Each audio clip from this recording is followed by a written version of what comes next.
Мы говорили о федерализации, о роли русских в России и прочее. И сейчас в Татарстане, я думаю, что вы за этим следите, есть проблема, о которой говорят некоторые татары, которые проживают там, говорят, вот атака на татарский язык. Атака заключается, по их мнению, в том, что татарский язык перестает быть обязательным к изучению, а конкурентно в рамках России он, конечно, проигрывает. В Москве же не говорят на татарском языке. Таким образом, он исчезает. Должны ли власти, на ваш взгляд, заставлять людей учить, или, по крайней мере, обязательно делать это обязательным для изучения? Ну, я плохой эксперт в этом вопросе, потому что для меня самого иностранные языки всегда представляют огромную трудность. Но именно поэтому я считаю, что каждый выученный язык – это большое преимущество для любого человека.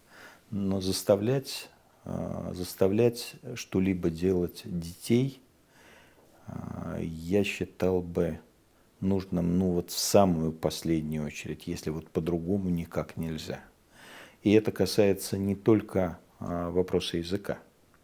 Это касается и вообще вопроса выбора образовательной программы.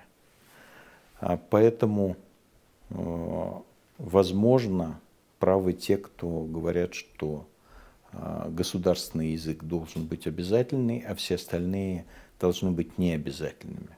Но, может быть, не стоит так спокойно относиться к тому, что дети не выбирают это, и их родители не выбирают изучение своего этнического языка, языка своей этнической группы.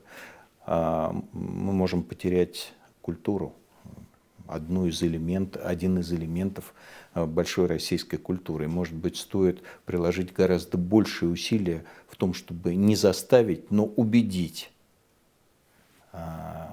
детей и их родителей все-таки изучать родной язык.